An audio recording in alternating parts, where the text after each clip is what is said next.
बिस्मिल्लाहिर्रहमानिर्रहीम। अस्सलाम वालेकुम नाज़रीन, आप देख रहे हैं हमारा यूट्यूब चैनल और मैं हूं आपका होस्ट मोहम्मद वकास।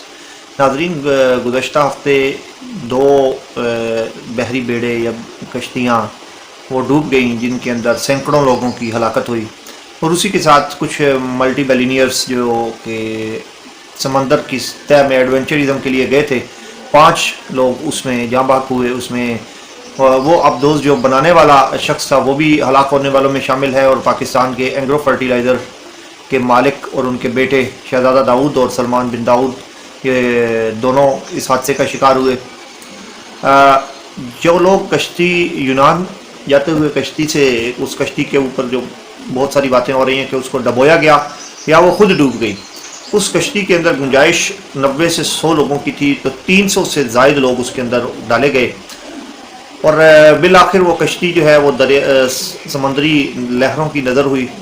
बहुत सारे माओं के लख्त जिगर जो हैं वो समंदरी हयात के का लुकमा बने।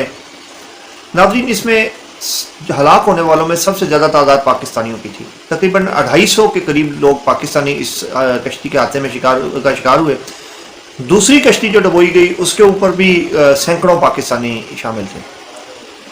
नाज़रीन, बजट के अंदर बुलंदो बांध दावे किए गए 75 साल हमारी हुक्मरानी की नाकामी का ये मुंह बोलता सबूत है कि हमारे नौजवान, पढ़े लिखे नौजवान, उसमें मोस्टली ग्रेजुएट्स होंगे जो 14-15 साल तालीम हासिल करने के बाद उनको इस मुल्क में जो है वो कोई रोज़गार का मौका ना मिला, और वो यहाँ से निकल के यूरोप के अंदर उन्होंने अपनी किस्मत को बदलने का जो है वो सोचा, लेकिन at the end of the day वो मौत के मुंह में चले गए, और 22 लाख रुपया दे के वो लोग उस कश्ती में जो है वो सवार हुए थे। मैं इस चीज़ के ऊपर काफ़ी मैंने गौर खोज किया। 2-3 बुनियादी वजूहात जो हैं वो मुझे समझ में आई। एक तो हम जो वोट देते हैं, जो टैक्स देते हैं, उसके इवत हमें हुकूमत से 4 बुनियादी चीज़ें जो बेसिक फंडामेंटल राइट्स हैं वो हम डिमांड कर रहे होते हैं। वो दुनिया के हर कानून के अंदर सेम है: सेहत, तालीम, रोज़गार, लॉ एंड ऑर्डर और अनएम्प्लॉयमेंट।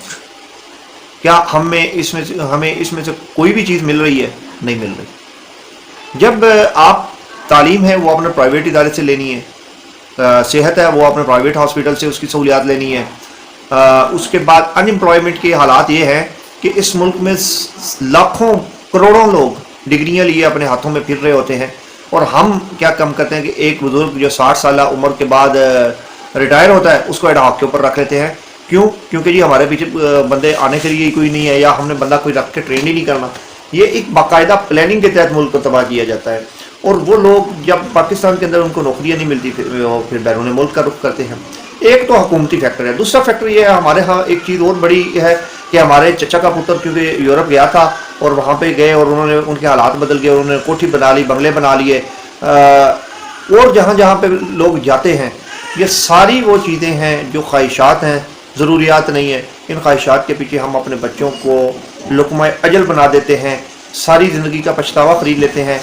कोई 2 कनाल, कोई 4 कनाल ज़मीन बेच के हमने भेजे हुए होते हैं, वो रास्ते में मारे जाते हैं, और फिर उनको जंगली हयात खा जाती है या समंदरी हयात खा जाती है। उनके कफन दफन का इंतज़ाम नहीं हो सकता। तो इन हालात में हुकूमती जो फैक्टर है उसको भी नज़रअंदाज नहीं किया जा सकता। एक तो अपने वोट का जो आपका बुनियादी हक़ है वो सही इस्तेमाल करें। इन बदमाशों को जो आपके पास सियासी ठग हर 5 साल के बाद नई अचकन और नए वास्कट के साथ आते हैं, इनको सलाम कह दें, इनको कह दें कि जनाब चौधरी साहब हुण सानू तुहाडी ज़रूरत नहीं है। जो लोग क्या नाम है, इसके अलावा इनके पास जो लोग सिलेक्ट करते हैं, आप उनसे आते हुए ये पूछें कि आप हमारे बच्चों के रोज़गार के लिए क्या करेंगे। पाकिस्तानी मईशत तबाही के दहाने पे है, आखिरी सांसें ले रही है, आखिरी हिचकियाँ ले रही है। इसके ऊपर कल बात करेंगे। कल तक के व्लॉग के लिए इजाज़त दीजिए। वस्सलाम।